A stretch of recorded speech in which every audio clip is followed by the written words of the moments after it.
You know why we're doing this? I was forced to marry the most feared man in the Mafia. He never had to hurt me to scare me. The calm way he looked at me was enough, as if he already knew that sooner or later I'd have nowhere left to run. The more he tried to be good to me, the more suspicious I became. The more he tried to seduce me, the more I feared what lay behind that mask. I wanted to escape. I wanted to take back my freedom before it was too late. But when I found out the truth about my marriage, everything changed. And the moment I was finally free to leave, I realized it wasn't freedom I wanted anymore. That's when I knew I was already lost. Chapter 1. Delivered. The dress hung on the bedroom door like a sentence. White, long, with a veil someone had folded with surgical care. Someone I didn't know, chosen by people I'd never met, paid for with money that wasn't mine. I stood there staring at it for too long, as if waiting would make the fabric disappear and take everything it meant along with it. My father was downstairs. My mother was in bed, door closed, oxygen running. Nobody came up to help me get dressed. Nobody asked if I wanted a bouquet, different shoes, or one more minute. The dress was beautiful. I'd give it that. A cold, impersonal kind of beauty.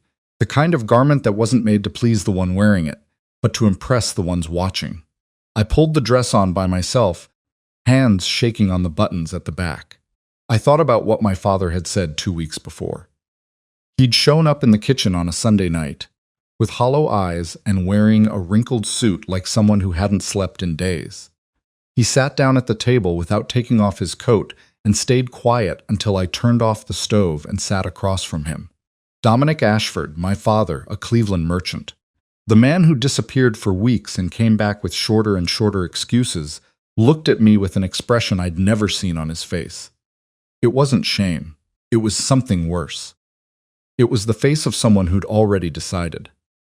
I owe money, he said, to people who don't forgive debts. I remember leaning back against the chair and feeling the cold plastic through my shirt. I remember asking how much and him shaking his head as if the amount were irrelevant. I remember thinking about my mother in the next room, hooked up to a machine that cost more than we could afford. Feeling the weight of the world squeeze my chest with both hands. There's a family in Chicago. He went on without looking at me. The Corrado family. The son took over.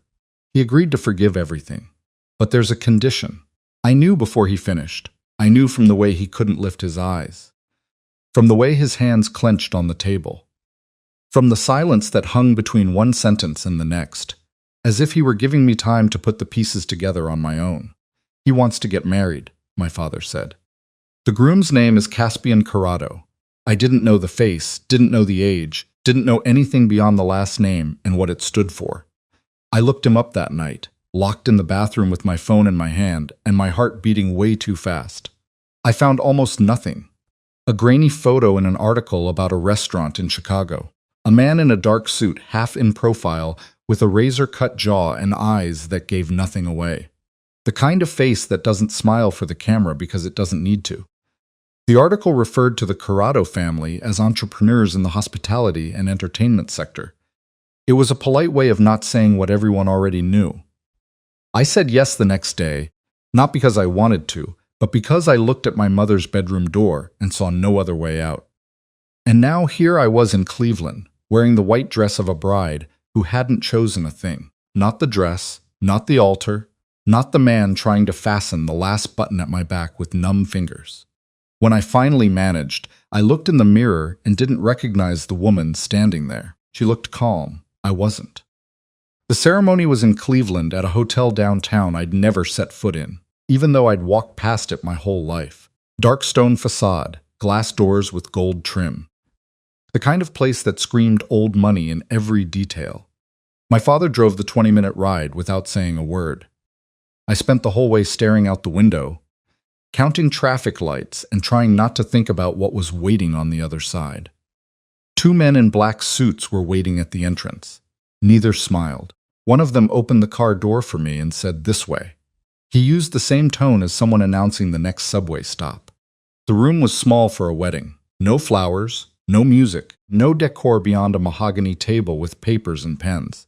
On the groom's side, 6 men lined up against the wall. Dark suits, closed-off expressions, the kind of presence that makes the air feel heavier. On my side, nobody. My father stayed by the door, hands in his pockets, eyes glued to the floor as if he'd already done his part. An elegant man with silver hair combed back, and eyes that seemed to appraise every person in the room conducted the proceedings. He looked as if he was calculating their market value. Thibaut Marot. I found out later he was the family counselor, the consigliere, the only man who had permission to disagree with the boss. At that moment, he was reading clauses and pointing to where to sign with the emotion of someone going through a grocery list. Name here, initials there, date in the corner. And then Caspian walked in. The entire room changed. It wasn't noise. It was the opposite. The air seemed to rearrange itself around him, as if even the space knew who was in charge. He was taller than the photo suggested and broader in the shoulders. He had the kind of physical presence that makes you take a step back without realizing it. The black suit looked like it had been sewn onto him. Not a fold out of place, not a crease that wasn't intentional. On his right hand, a gold ring with an engraved crest. The face was the same as the photo. Rigid jaw, dark eyes, a mouth that didn't seem used to smiling. Handsome in a way that made my stomach flip. And I told myself it was fear. It was fear. He walked to the table without looking at anyone and stopped beside me. I smelled his cologne before I felt his presence. Something woody and expensive that blended with the hotel scent and filled the space between us like a third person. He looked at me. It wasn't the look of a groom seeing the bride for the first time. It was an inventory look, cold, precise, unhurried. His eyes traveled from my face to the dress and back to my face. And I had the horrible feeling that he was checking whether the merchandise matched the negotiation. I wanted to say something, anything to break that silence and hand me back a piece of control. But my mouth was dry and the words refused to come out. He'd already turned his attention back to Thibaut, who was pointing at something in the documents. The ceremony lasted 11 minutes. I counted. Thibaut read the essentials, indicated the signature lines, and everything happened with the bureaucratic efficiency of a property transfer. When it came time to sign, my hand was shaking. The pen was heavy black with gold detailing, and the ink came out steady, which felt like a betrayal by my own body. Caspian signed after me. His handwriting was controlled and tilted to the right. No flourish, no hesitation. But the pen paused for half a second before touching the paper. So brief I only registered it later, when it was already too late to know what it meant. When Thibaut gathered the papers, I thought someone would say something. Congratulations. Good luck. Any empty formality to mark the moment. Nobody did. Caspian tucked the pen into the inside pocket of his suit, adjusted his shirt cuff, and turned to me. The jet leaves in 2 hours, he said. The voice was deep and low, the kind of voice that doesn't need volume to be heard. Bring only what matters. Where to? I asked, and my voice came out smaller than I wanted. Chicago, he said as if the word were obvious, and he left. Just turned and walked toward the door, and the 6 men in suits moved behind him as if there were an invisible thread pulling them all in the same direction. Thibaut collected the folder, gave me a brief nod that could have been either a greeting or condolences, and followed the others. I stood in the middle of the empty room, ring on my finger, and the bitter taste of ink on the tip of my tongue. My father appeared in the doorway. He opened his mouth as if he was about to say something, but I walked past him without stopping. If I stopped, I was going to cry, and I'd promised myself I wouldn't give any of them the satisfaction of seeing me cry. Outside, a black car waited with the engine running. The man who opened the door was enormous, blond, with shoulders too broad for his suit, and an expression so blank it looked carved from stone. He didn't say good morning, didn't say congratulations, didn't say anything. He opened the door and waited with the mechanical patience of someone who does it 20 times a day. Later, I'd find out his name was Stellan, Caspian's right-hand man. Norwegian, ex-military, and 10 words a day was his generous limit. Inside the car, I clutched my bag against my chest and looked out the window as Cleveland passed by. The same streets I knew by heart, the same buildings as always, but seen from inside a car that didn't belong to that world. It was strange seeing my city like that, through the tinted glass of a sedan that cost more than the house I grew up in, like I was already leaving before I'd left. The car stopped in front of my house. Stellan didn't say anything, just opened the door and waited. I ran upstairs, shoved everything that fit into the small suitcase, and stopped at my mother's bedroom door. The oxygen hissed softly, and she was sleeping with her face turned toward the window. I wanted to go in. I wanted to wake her, wanted to tell her I was leaving and might not be back anytime soon. But if I went in, I wouldn't be able to walk out. So I pressed my forehead against the door, said, "I love you," quietly enough not to wake her, and went downstairs with the suitcase bumping against the steps. The jet was another thing I wasn't ready to process. White with a gold stripe along the side, and the family crest on the tail. A wolf over two crossed swords. Inside, beige leather seats, dark wood tables, and the kind of silence that only exists in places where money has bought even the absence of noise. I picked the seat farthest from the entrance and sat by the window, hoping the distance would give me some illusion of control. It didn't. Caspian walked in, scanned the entire cabin with that efficient way he had of calculating exits and threats in under 2 seconds, and sat next to me. Not in the front seat, not in the back, next to me, as if every other empty seat on the jet didn't exist. I froze. He must have noticed because he stayed silent for almost a full minute, which in that tiny space between us felt like an eternity. Then he said without looking at me, "There's food if you want, and the blanket is in the compartment on the right." I blinked. Of everything I'd expected to hear from the man I'd just been forced to marry. Orders, threats, indifference. Instructions on where to find the blanket weren't on the list. The sentence was so out of place that I blurted out before I could stop myself. "Are you giving me the in-flight safety briefing?" He turned his head toward me. The dark eyes locked onto mine with an intensity that made me want to shrink into my seat. But the corner of his mouth, the right corner to be exact, moved. It didn't quite become a smile. It was the ghost of one. A hint that somewhere beneath that layer of ice, there was something that recognized humor. "The seatbelt is automatic," he said. "But if you need help, Stellan is in the front cabin." I didn't know if that was a joke or a literal piece of information. With him, I suspected the two things were the same. I turned to the window and watched the clouds form beneath us as the jet climbed. I thought with a cold, terrifying clarity. I married a stranger, and I'm on a plane with no idea where I'm going. The rest of the flight passed in silence. Caspian opened a folder of documents and spent the next hour and a half reading, annotating, and signing papers with the same relentless focus he seemed to apply to everything. I tried to sleep, but every time I closed my eyes, I felt him next to me. The body heat, the sound of his controlled breathing, the dry scratch of the pen on paper, and my nervous system refused to shut down. It was like trying to sleep next to a controlled fire, the key word being controlled, because I had absolutely no guarantee it would stay that way. When the jet landed, the sun had already disappeared behind the buildings. The Chicago sky was a smear of orange and gray along the horizon. Stellan opened the door with the same silent efficiency he brought to everything, and the cold night air swept into the cabin like a warning. Another black car waited on the tarmac. I climbed down the stairs, holding the dress with one hand and my bag with the other. I looked around, trying to spot anything that would tell me where I was. City lights in the distance, a private airport with more guards than employees, and ahead, a dark road lined with trees that hid whatever lay at the end. Inside the car, I watched through the window as Chicago passed in blurs of concrete and light. I didn't know the city. I didn't know the man I'd just married.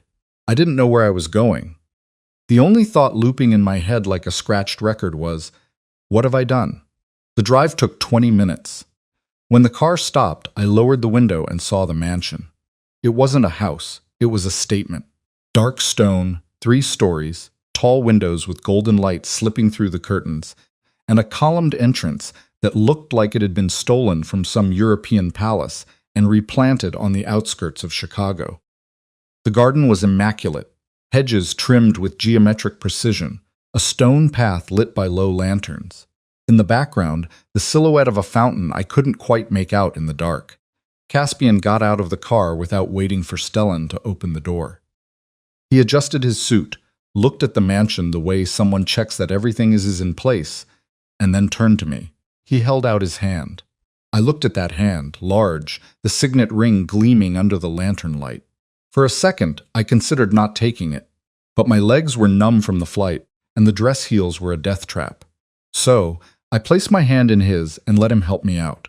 His fingers closed around mine with a firmness that was neither gentle nor rough. It was automatic, as if holding things with excessive care were a reflex he couldn't turn off. He let go the second I was on my feet, and the absence of his touch was so abrupt I almost felt cold. Inside the mansion was everything I expected and feared at the same time. High ceilings, dark marble floors, a wide staircase that split into two at the top, like open wings. Everything was too clean, too quiet, too big for a family that, from what I'd seen so far, amounted to a man of few words and a Norwegian who spoke none. Caspian stopped at the foot of the stairs and turned to me. "Your room is on the second floor, east wing," he said. "Stellan will show you the way." "My room," I repeated, and it wasn't a question. He tilted his head as if the repetition were unnecessary. "Your room," he confirmed. "Do you need anything?" I almost laughed, because the list of things I needed at that moment started with my life back and ended with an explanation of what was going on.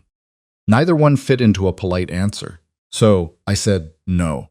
He nodded once and went up the stairs without looking back. I stood in the hall with Stellan, waiting beside me in silence, and followed him, when I realized standing there wasn't going to change anything. The room was the size of the entire apartment I lived in back in Cleveland. Huge bed, heavy curtains, a window overlooking the lit-up garden below. Stellan opened the door, turned on the light, and left without a word. I walked in, closed the door behind me, and then I saw 4 men outside positioned in the hallway like statues in suits. 2 on each side of the door, armed. I saw the guns before I closed the door, the bulk under their jackets, the rigid posture of men who know how to use them. My heart hammered in my chest, and I turned the key in the lock with trembling hands. I pressed my back against the door and slid down to the floor. 4 guards outside my bedroom door. I didn't know if they were there to protect me or to keep me from leaving. And that night, sitting on the cold floor of a room that wasn't mine in a city I didn't know, married to a man whose name I could barely pronounce, I realized that maybe the difference between the two didn't matter. The result was the same. Chapter 2. The Monster Who Sends Flowers. I woke up disoriented, sunlight slipping through a gap in the curtain and hitting my face like a badly aimed spotlight. For 3 seconds, I thought I was in Cleveland in my cramped bedroom with the sound of traffic and the smell of coffee my mother used to make before I left for work. Then I opened my eyes for real and saw the high ceiling, the enormous bed, and the curtains in a shade of gray that seemed to have been chosen by someone who thought color was a sign of weakness. I sat up and looked around. The room was still silent with that aggressive hotel-grade cleanliness where everything looks untouched because nobody actually lives there. My suitcase was in the corner, small, beat up, holding 3 changes of clothes and 2 books. Next to the suitcase, a door I hadn't noticed the night before. It was a closet, and not just any closet. The kind that has more space than my mother's living room, with built-in lighting and dark wood shelves from floor to ceiling. And it was full. Dresses, blouses, skirts, shoes, all organized by color with the reverent care of someone curating a museum exhibit. I pulled out the first dress, navy blue fabric that slipped between my fingers like water. It looked like it was made for a woman who was 5'11". I'm 5'4". I held it up against my body, and the dress cleared my feet by a generous margin, dragging on the floor like a makeshift train. The second, same problem. The third was a white silk blouse that hit my thigh like a dress. The shoes were 2 sizes too big. I slid my foot into a black stiletto and it wobbled like a boat. I took it off, put it back, and stared at that entire closet of wrong clothes. He'd bought a full wardrobe without getting a single piece right. I didn't know if it was carelessness or if Caspian Corrado thought he'd married a volleyball player. I wore the silk blouse as a dress because it was that or the wedding gown and went downstairs. I followed the smell of coffee to what I assumed was the kitchen. Wrong. It was the dining room. Table set for 30 with china plates, silver cutlery, napkins folded into fans, and juice pitchers lined up end to end for 30 people. The room was empty. I sat at the head because it didn't matter. A woman in a uniform appeared, placed a cup of coffee in front of me without saying good morning, and disappeared. I drank the coffee, staring at the 29 empty seats, and thought it might have been the loneliest meal of my life. After coffee, I went back upstairs. The 4 guards were still at the door in the same position, as if they hadn't moved a millimeter the entire night. 2 on each side, hands clasped in front of their bodies, expressions like cinder blocks. I looked at them, they looked at me, and nobody said a thing. I went into the room and sat on the bed. Reality crashed down on me with the weight of a piano. I was in a mansion in Chicago, married to a man I didn't know, surrounded by armed men, wearing a blouse that wasn't mine, in a room that wasn't mine. Nobody had told me what I could or couldn't do, whether I was a wife or a prisoner, or something in between that didn't have a name yet. I grabbed my phone and called Delphine. Delphine Broussard was my best friend since college. A French woman from Lyon who came to the States to study enology, stayed, and now worked as a sommelier at a restaurant in downtown Chicago. She spoke her mind, drank wine like it was water, sent 6-minute voice messages at 3 in the morning, and was the only person in the world who could make me laugh when I didn't want to. I hadn't told her anything.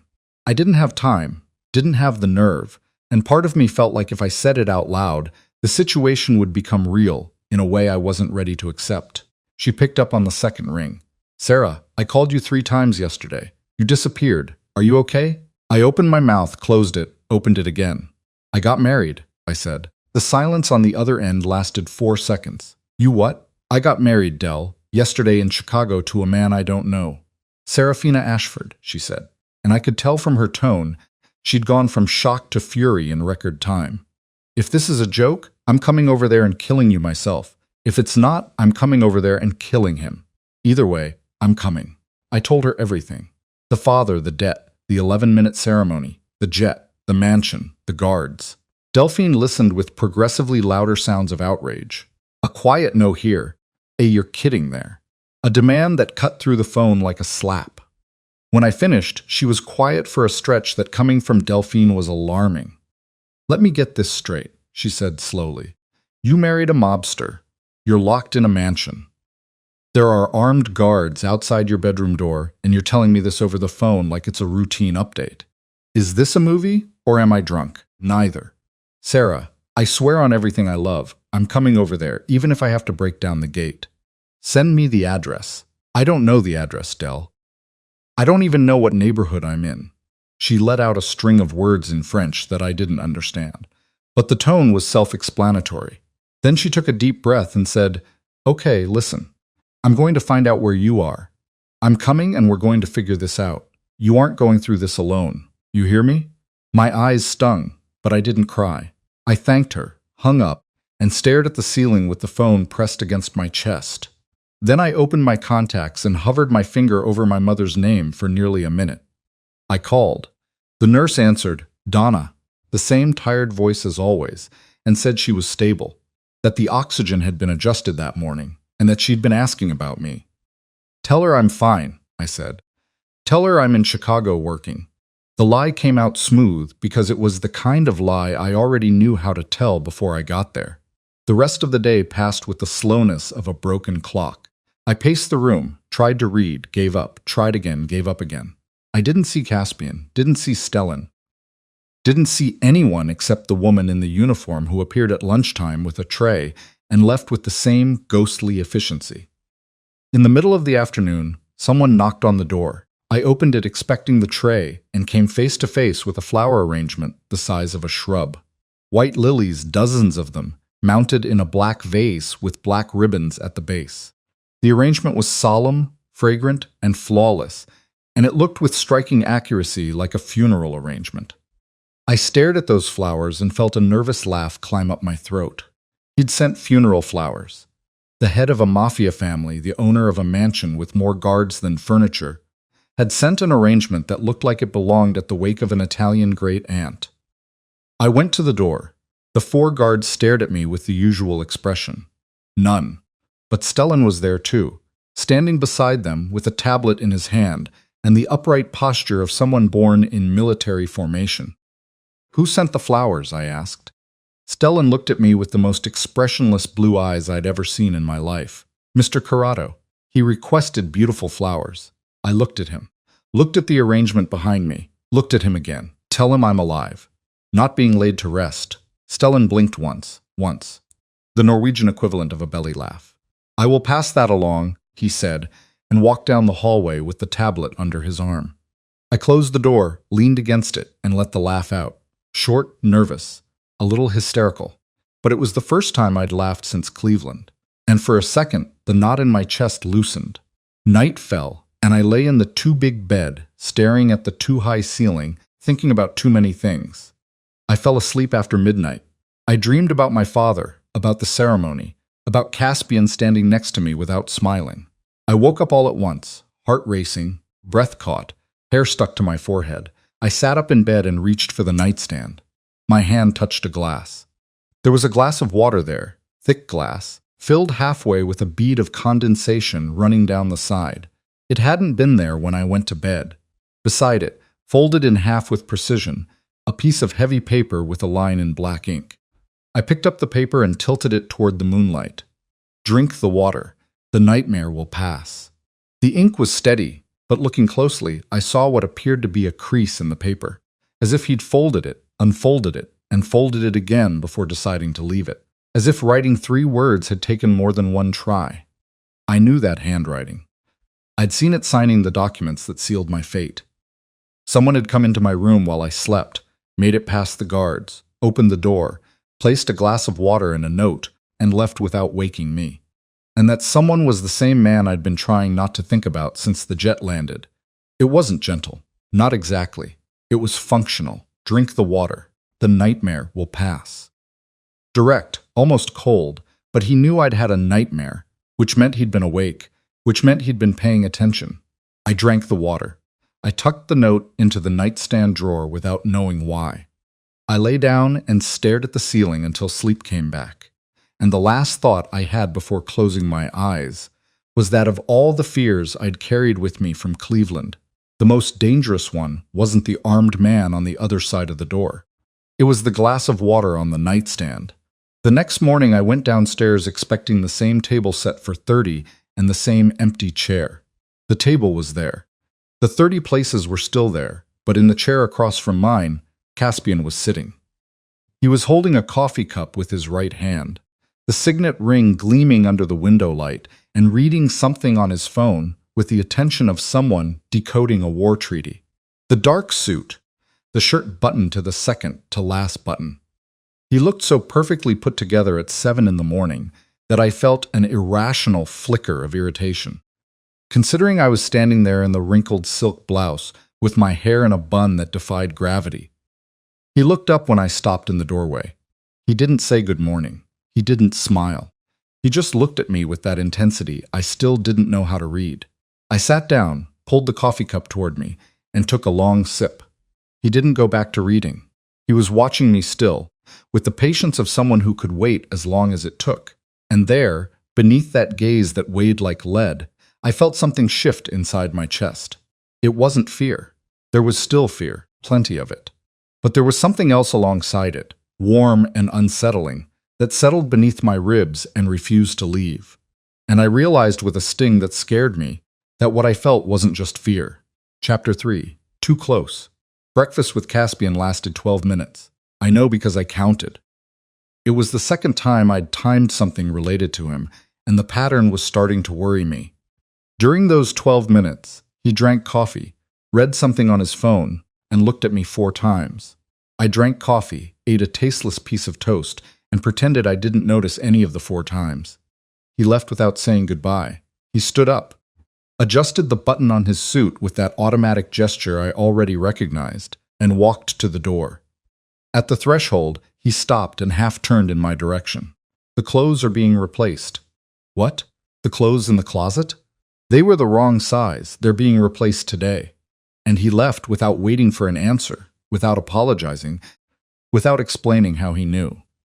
I sat there staring at the empty doorway with the toast suspended in midair and thought 2 things at once. Someone had reported the closet disaster, and he cared enough to fix it. I didn't know which one bothered me more. I spent the morning exploring the mansion with the 4 guards trailing me at a distance, like shadows in suits, pretending they weren't there. On the ground floor, besides the imperial dining room, there was a living room nobody used, a study with a door that was always closed, and a professional kitchen with marble countertops. On the second floor, the West Wing was off limits. One of the guards materialized in front of me when I tried to turn down the hallway and shook his head once. But it was at the end of the east corridor that I found the library. The door was ajar. I pushed it open and the smell hit me first. Old paper, leather, and wood. That scent of books that haven't been touched long enough to develop personality. Floor-to-ceiling shelves on every wall, a wooden ladder on rails, and in the center, 2 dark leather couches and an armchair around a low table. Novels, essays, philosophy, history, all mixed together with no order, as if someone had bought an entire bookstore and dumped it onto the shelves without bothering to organize. Nobody used that library. I could tell by the uniform dust and the untouched position of the volumes. So, I did the only thing I knew how to do when the world didn't make sense. I started organizing. I spent the following days in that room. I pulled books off the shelves, sorted them by year of publication, wiped down the spines, and built stacks on the floor, on the couch, on every available surface. There, in the middle of that organized chaos, I was myself again. Not the purchased wife, not the prisoner of the East Wing. I was Serafina Ashford, librarian from Cleveland, doing the one thing I'd always known how to do right. One evening, I was sitting on the floor with books stacked around me like paper fortress walls, glasses crooked, and the messiest bun in the history of buns, when I felt someone at the door. Caspian was leaning against the doorframe, arms crossed in the dark suit and the unreadable expression, but something was different. He wasn't passing through. He was standing with his body turned toward me, and his eyes moving across the room, with a slowness that made me realize he'd been there longer than I thought. I froze, sitting on the floor, surrounded by books, looking like someone who'd lost a fight against a bookshelf. He looked at the stacks, at my system, at the book in my hand. Then he looked at me. By genre or by author, the voice was low, unhurried. By year of publication, I said, and my voice came out steadier than I expected. He considered that for a moment. Interesting, he said, and left. I sat there with my heart beating double time, and the book pressed against my chest, staring at the empty doorframe. One word. He said one word, and my body reacted as if it heard a declaration. I didn't know if it was the tone, the weight of his gaze, or the fact that of everything he could have said, he chose the one question that showed he recognized what I was doing. The following evening, Caspian's second gentle disaster happened. I went downstairs for dinner and found the room transformed.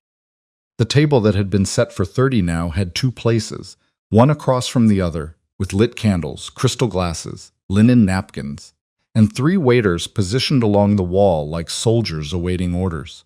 For 2, with 3 waiters. I stopped in the doorway and almost went back upstairs. The scene looked like a marriage proposal staged by someone who'd never seen a marriage proposal and researched it on the wrong website. The excess was so sincere it hurt. Caspian was already seated, dark shirt, no suit for the first time, which on him was the equivalent of being in pajamas. The rolled-up sleeves revealed his forearms, and I looked away too quickly. I sat across from him. The waiters moved in sync, pouring water and adjusting cutlery with the precision of a rehearsed choreography. Then, silence. 2 full minutes with the candles flickering between us like embarrassed witnesses. He held his glass without drinking. I held my napkin without knowing where to put it. I couldn't take it. You know dinner for 2 requires conversation, right? He looked at me, blinked as if the information were new. Go ahead, he said. About what? Whatever you want. I looked at him, at the candles, at the 3 waiters, and said the first thing that came to mind. What kind of flowers aren't funeral flowers? Caspian went quiet, considering the question with the same seriousness he probably brought to multi-million-dollar negotiations. In the back of the room, Stellan, leaning against the wall with his hands behind his back, almost smiled. The corner of his mouth moved 1 millimeter before returning to its original position. I understood in that instant that Stellan saw everything, understood everything, and was entertained by everything, but would rather die than show it. The next morning, a small vase of white and yellow daisies appeared on the breakfast table. No black ribbon, no funeral overtones. I looked at the flowers and felt something tighten in my chest that wasn't fear. 2 days later, Delphine showed up. I was in the library when Stellan opened the door and said in the flattest voice in the world, "Visitor." Delphine came in behind him like a hurricane of brown hair, red scarf, and French outrage. She looked at the library with wide eyes, then at me, then at the library again. "Sarah, this place is bigger than my entire apartment, the entire building, including the parking garage." She hugged me so hard my ribs protested, then held me by the shoulders and examined me head to toe. When she spotted the built-in wine cabinet in the corner of the room, she pulled out a bottle, checked the label, and her eyes went wide. "That's a 2010 Bordeaux, tossed on a shelf like it's a decoration. I hate 'em on principle. But the wine collection offends and delights me at the same time." We went upstairs. In the hallway, Delphine crossed paths with Stellan coming from the opposite direction. She stopped, looked him up and down, which took effort given he was nearly 6'6", and turned to me with her hand on her chest. "My God, even the bodyguards are gorgeous here." Stellan walked straight past without changing his pace or his expression. I grabbed Delphine by the arm before she could make any comments in French. In the room, sitting on the bed, she lowered her voice. "Is he horrible?" I thought about the note, the glass of water, the question about the books, the daisies. I thought about the guards, the locked door, the gaze that made me want to step back and lean forward at the same time. He sent a funeral arrangement on the first day. Delphine nearly spit out the wine she'd brought up from downstairs. A funeral arrangement? Was he trying to kill you or date you? I couldn't answer, and the fact that I couldn't scared me more than any answer would have. Delphine left in the late afternoon with a promise to come back and a threat to bring reinforcements. I watched her leave from the bedroom window and felt the loneliness return before the car disappeared through the gate. That night, the air turned cold without warning. The kind of Chicago cold that seeps into your bones without asking permission. I stepped out onto the second-floor balcony to look at the city, arms crossed, trying to absorb something that wasn't the walls of that mansion. Chicago's lights glowed in the distance like an earthbound constellation, and the wind carried a smell of rain that reminded me of Cleveland in a way that squeezed my chest. I felt his presence before I heard the footsteps. Caspian appeared beside me without a word. I didn't turn. I didn't need to. The scent of wood and whiskey arrived before he did, and the air around me shifted the way I already knew it would, growing thicker, heavier, as if the balcony had shrunk. He stood still for a few seconds, looking at the same city I was looking at, and then did something I didn't expect. He took off his jacket and placed it on my shoulders without asking, without warning, without touching any part of me besides the fabric. The warmth of his body was still in the lining, and it hit me all at once, along with the cologne, which was now on me, around me, so close I could feel every note, as if he himself were wrapping around me. The air left my lungs, and I stood there with my arms crossed and my heart beating at a rhythm that had nothing to do with the cold. He didn't touch me. He stayed there beside me, hands in his pockets, face turned toward the city lights. The distance between our shoulders was only a few inches, too close to be accidental, too far to be an invitation. The wind hit my face and brought his warmth with it, and I thought that of all the dangerous things I'd faced since Cleveland, the most dangerous was that space between our bodies. "You aren't the monster I thought you were," I said, and the words came out before I could hold them back. Caspian didn't answer right away. His jaw shifted once, as if he were chewing on the sentence, testing its weight. Then he said, his voice low enough that the wind almost carried it away. "Maybe I am, just not with you." The sentence hung between us, too heavy for the wind to carry. He gripped the balcony railing with one hand, and I saw his knuckles go white. A tiny crack in that perfect control he wore like a second suit. It lasted 2 seconds.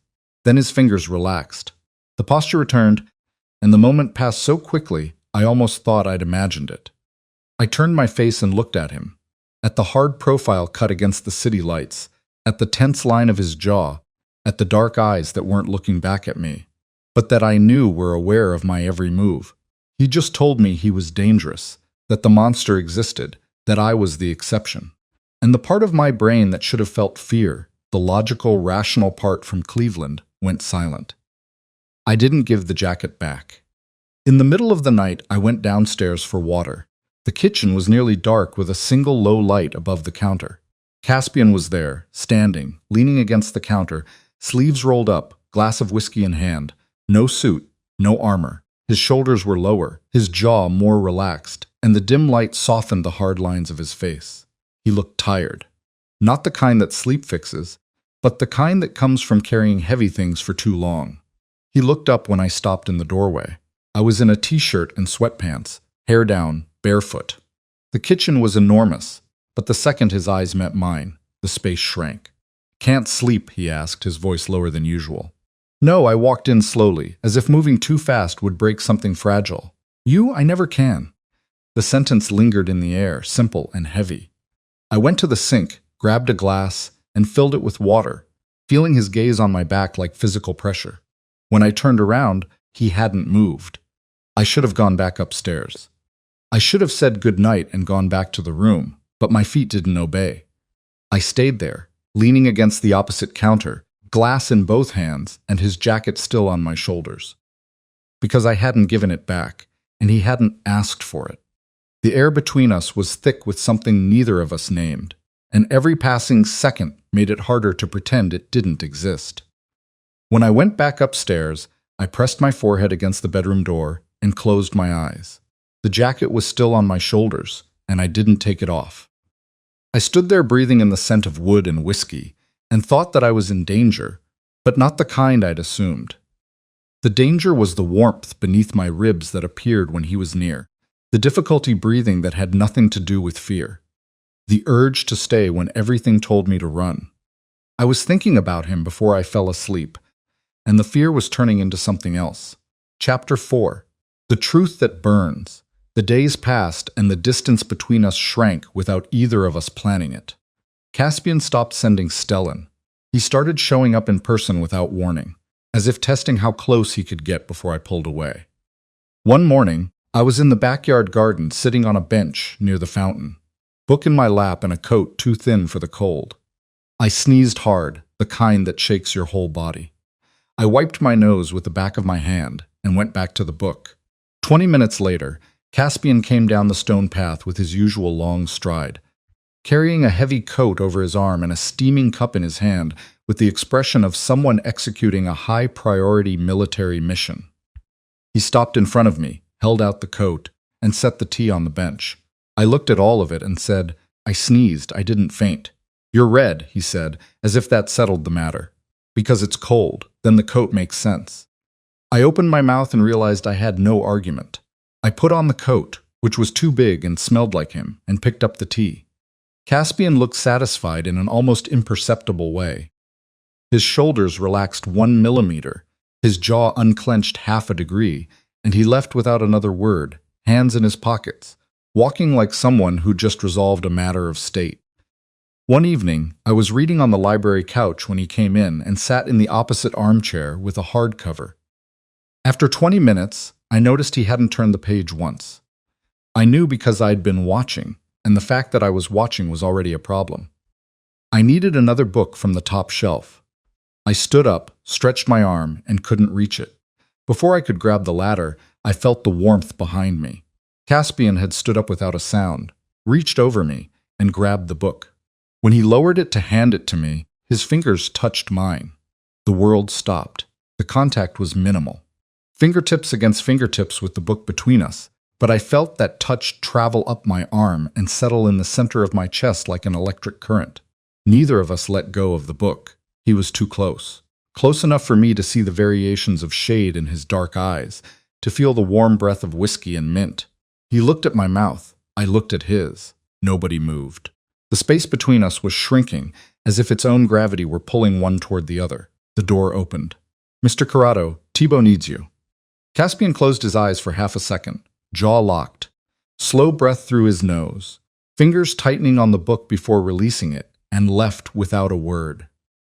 I stood there with the book pressed against my chest and my heart in my throat.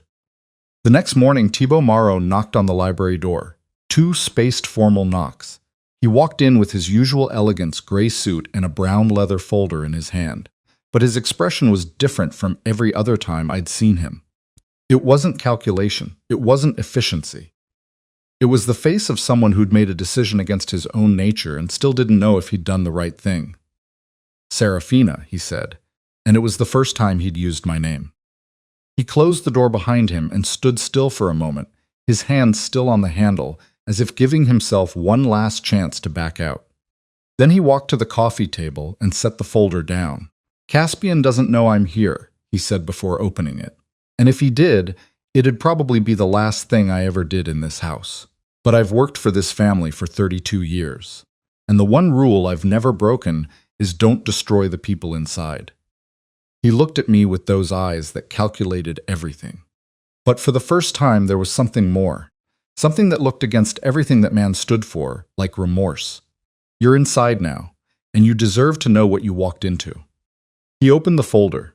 Contracts, receipts, bank transfers. I sat down and started reading, and with every line, the ground felt less solid. There was no debt. My father had never owed anything. There was no collection, no threat. Dominic had gone to the Corrado family on his own and offered his daughter in exchange for money. $250,000. The amount was right there in black ink, followed by the crooked signature I recognized from the birthday cards of my childhood. "Does Caspian know?" I asked, my voice shaking. Thibault looked at me with those eyes that calculated everything, from the beginning. I left the library without looking at him. I went down the stairs, turned down hallways, and found Caspian in the study, standing back to the door. When I walked in, he turned and I saw on his face the exact moment he understood. His eyes went from the documents in my hand to my face, and something in his expression shifted. The face of someone who'd been expecting this moment for weeks and knew he had no defense. I was shaking with rage. "You knew," I said, and the words came out sharp. "This whole time you knew my father sold me and you married me anyway." "Why?" "Because I saw you," he said, his voice low, almost raw. "6 months ago at a party, you were laughing, and I'd never seen anyone laugh like that." The sentence hit me dead center, but not the way he expected. "What party?" I asked, and the anger in my voice gained a new layer, colder. "I've never been to a party in Chicago. I lived in Cleveland, worked at a library, and went out with my friend for cheap wine downtown. At what point in my life would I have been at a party where someone like you was?" Caspian held my gaze without blinking. "The charity gala for your father's foundation. November. He needed a presentable daughter to convince investors he was a family man. You spent the whole night in a corner by the bar laughing with a woman in a red scarf and left before midnight.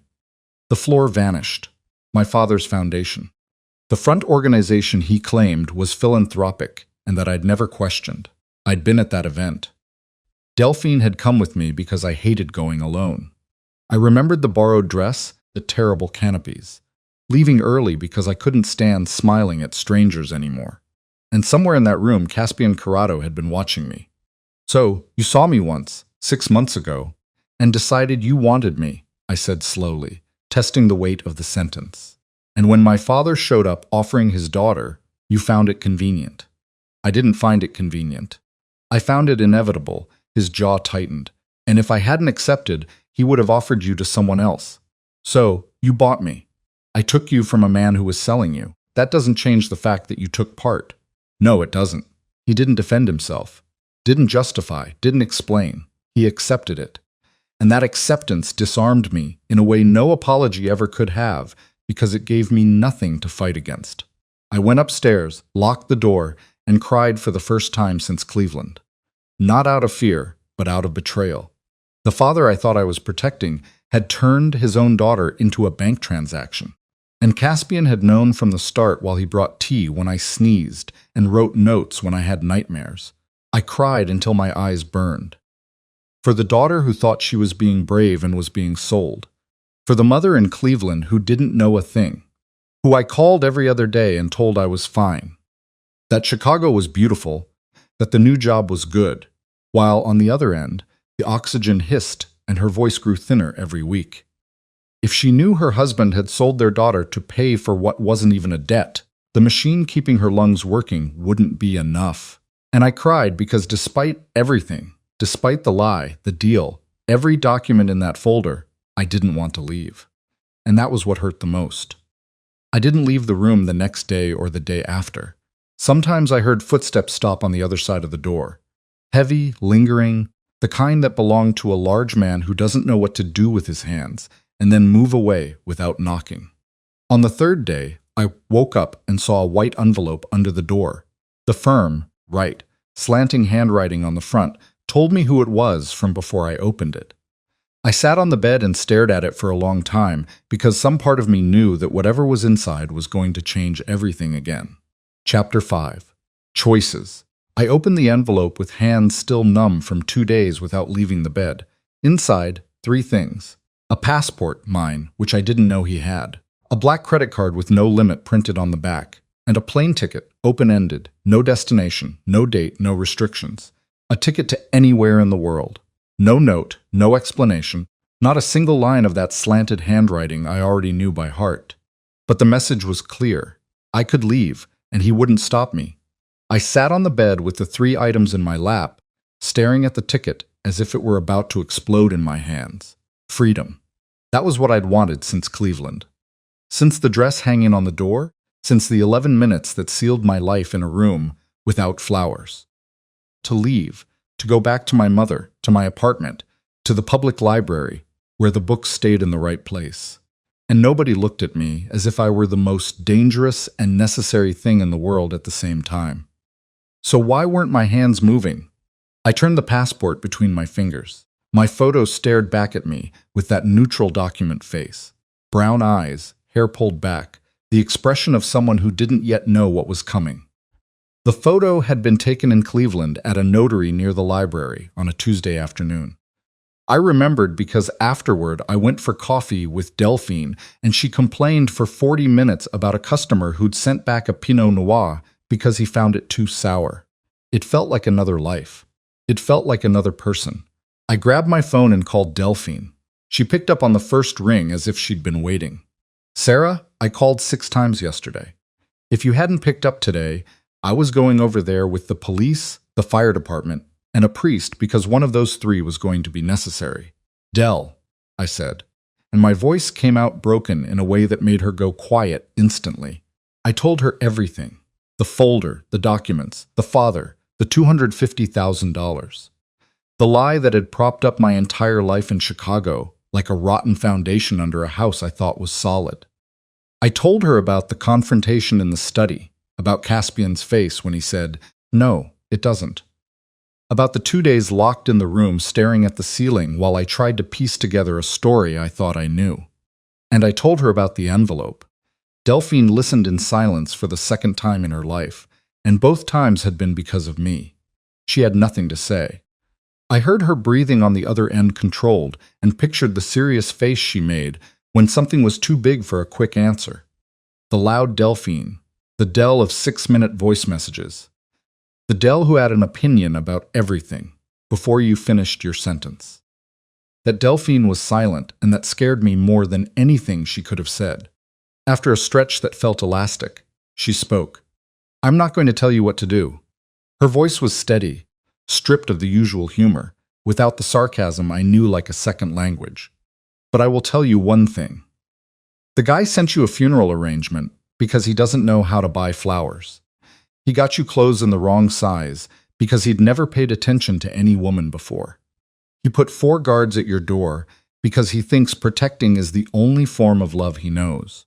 She paused, "And now he's letting you go, Serafina. And something tells me that's the hardest thing he's ever done." The words kept circling in my head like pieces of a puzzle I refused to assemble because assembling it meant seeing the full picture. And the full picture was terrifying. "What if I stay, Del?" I asked quietly. "Then you'll know you chose, and choosing is different from being sold." I hung up and stared at the passport, the card, the ticket. I thought about my mother in Cleveland, the oxygen running, the small room that smelled of medicine and longing. I'd called her the night before from the bedroom floor. My voice controlled enough that she couldn't tell. She told me the neighbor brought soup, that the new nurse was nice, that she missed my messy hair in the morning. I said I'd be back soon. I didn't know if it was true. And now holding the ticket that could take me to her in a few hours, I needed to decide whether soon meant today or something else. I thought about my father, about the crooked signature on the documents, about his face that Sunday night in the kitchen. The face I thought was desperation, and now knew was calculation. I thought about how I'd spent weeks believing my sacrifice meant something, that the daughter who said yes was saving the family, when in truth, the family was the one destroying her. And I thought about Caspian, not his words. I already knew those, had already turned them over from every angle, had already tested them against the rage and seen that they held. I thought about his hands, hands that brought tea the way someone delivers ammunition, that wrote notes the way someone signs orders, that sabotaged bookshelves the way someone sets an ambush just to be in the same room as me. Hands that knew how to hurt and chose not to touch me. Hands that held a glass of water and placed it by my bed as if taking care of me were a covert operation no one could know about. Not even me. He was dangerous. I never doubted that. But his danger wasn't what I thought. I got out of bed, washed my face, put on clean clothes, tied up my hair, and went downstairs. The mansion was quiet in the way I already knew. The heavy silence of a place too big with too few people. I passed the empty dining room, the hallway of dark paintings, and stopped in front of the study. The door was closed. I took a deep breath, felt my heart pounding too loud against my ribs, and knocked. Nobody answered. I opened it. Caspian was standing back to the door, looking through the window that faced the garden. The morning light came through the open curtains and outlined his silhouette against the glass. Broad shoulders, rigid posture, hands clasped behind his back with fingers laced and squeezed with the force of someone holding on to something that threatened to slip away. He didn't turn when I walked in, but I saw his body react. His shoulders rose 1/2 centimeter. His breathing changed rhythm. He knew I was there, and he was waiting. I looked at his back and understood. The envelope wasn't a calculated move, wasn't a strategy, wasn't another play by the head of the Corrado family. It was a surrender.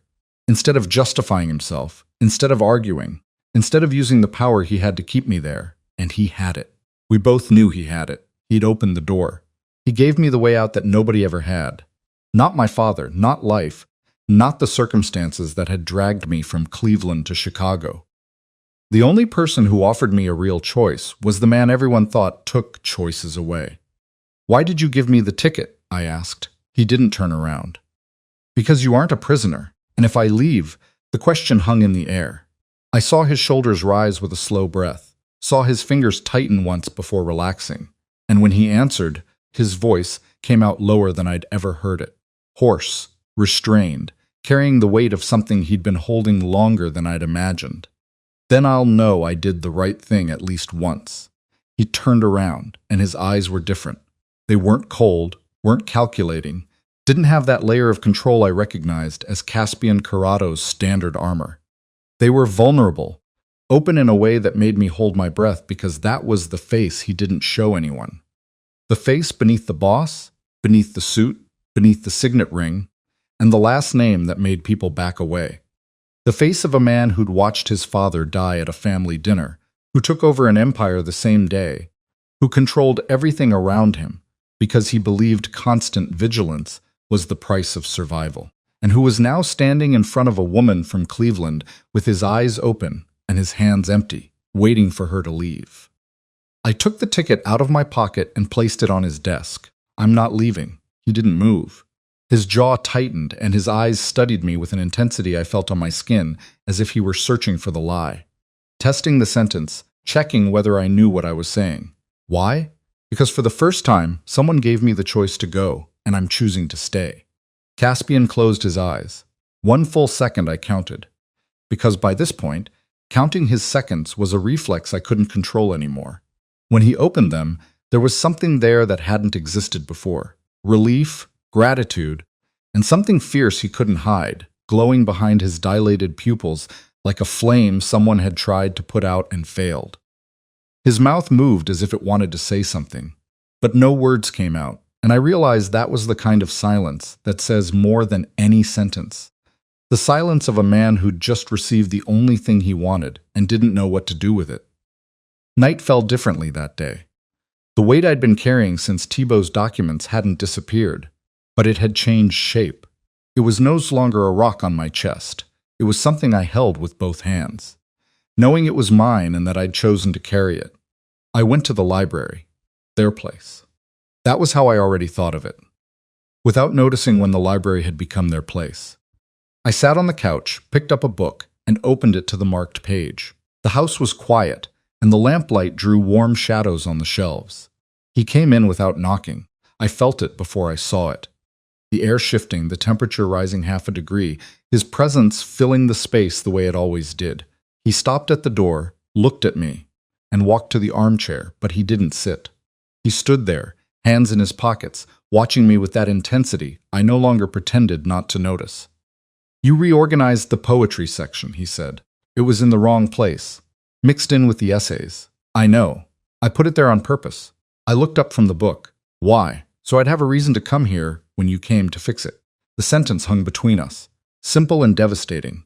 He'd sabotaged the organization of his own library to have an excuse to be in the same room as me. Caspian Corrado, the man who silenced restaurants, who commanded an entire family, who wore control like a second skin, needed an excuse to be near me, and he just admitted it out loud. Standing in the middle of the library, hands in his pockets, wearing the expression of someone who didn't know if he just handed over a weapon or a declaration. He sat on the couch, not the armchair. The couch next to me, not pressed against me, but close enough for me to feel the heat. The conversation started slowly, the way all of ours did. Short sentences and long pauses that kept getting shorter until the words flowed on their own. The book I was reading, the Cleveland Library, him never being able to sleep, small things that meant more than they seemed. At some point, the air changed. It grew thicker, warmer, charged with the tension that had followed us since day one. He turned toward me. He raised his hand slowly, as if giving me time to pull back, and touched my face. His fingers rested on my cheek with a lightness I didn't expect from hands that size. His thumb tracing the line of my jaw with the slowness of someone memorizing every detail by touch. It was the first time he'd truly touched me. Not to hold, not to protect, not by reflex, just to touch. His skin was warm against mine, and I held my breath as I felt that contact spread through my body like liquid heat. "If you ask me to stop," he said, his voice so low. I felt it more than heard it. "I will stop. I didn't ask." He kissed me slowly at first with the restraint of a man who'd spent weeks holding himself back and didn't trust himself not to move too fast.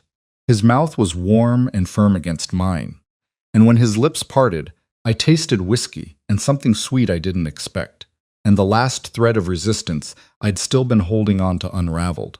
His hands traveled from my face to my neck to my shoulders to my waist, tracing a slow path that mapped my body with the precision of someone memorizing every curve. I grabbed the front of his shirt and pulled, feeling the taut muscles beneath the fabric, and he responded with a low sound against my mouth that made me lose track of where I ended. And he began. The kiss shifted. The restraint gave way to an urgency we'd both been holding back for weeks, and his hands tightened on my waist with a possessiveness that should have scared me, but made my entire body respond. He laid me down on the couch with one hand on the back of my neck and the other firm on my waist, bracing his own weight on his arms so he wouldn't crush me. His mouth moved to my neck, and I felt warm lips tracing a line from my ear to my collarbone, slow and deliberate, while I arched my back and gripped his shoulders hard enough to feel every muscle tense beneath my hands. He was big. His body covered mine like a warm shadow, and I felt the weight, the heat, the pressure of his chest against mine. And instead of feeling trapped, I felt anchored. The clothes came off slowly. He removed my blouse with care, and his own with impatience. And when skin met for the first time, I gasped against his neck. He was warm in a way that seemed to radiate, and his hands traveled over my ribs with fingers spread wide, as if he wanted to feel as much of me as possible at once. I ran my hands over his chest, over the thin scars I could feel, but couldn't see in the dark, over the broad back that contracted with my every touch. When he positioned himself between my legs, he stopped. His eyes found mine and stayed there, dark and open, seeking permission with a seriousness that made me understand that this man, the man the entire world feared, was asking me to trust him. I placed my hand on his face and nodded. He entered me slowly, jaw clenched with the effort of holding himself back, and I felt every inch as if he were rewriting something inside me I hadn't known was broken. The rhythm was his. Slow, deep, deliberate. He moved with contained precision, but I could feel the cracks underneath. The breath that faltered, the fingers that gripped my waist too hard, the low, rough sound he let out against my neck when I dragged my nails down his back. I panted against his skin as the tension built in waves. Each one stronger, each one closer to the edge. And when I said his name, quietly, split in half, he closed his eyes and quickened the pace without losing the depth. The world shrank to that couch, to that body over mine, to the heat that wrapped around us like a living thing. The sentences in my head grew shorter, from complete thoughts to fragments, from fragments to sensations, from sensations to a single point of pressure that climbed and climbed until I couldn't hold on anymore. I shattered with my whole body, gripping his shoulders, and he followed with a deep thrust and a sound against my mouth that vibrated on my lips. We stayed there. He didn't pull away. He stayed heavy and close, hand on the back of my neck, warm breath on my neck. I was lying with my head on his chest, listening to the heart I thought didn't exist, beat too fast beneath his ribs. And I thought that there, in the messy library, on the couch full of books, with the smell of him on my skin and the warmth of him around me, was the first place that had felt right since Cleveland. He ran his fingers through my hair with a slowness that contrasted with everything that had just happened, and said almost inaudibly, "I saw you laughing and thought that if I could have one thing in life, it'd be that."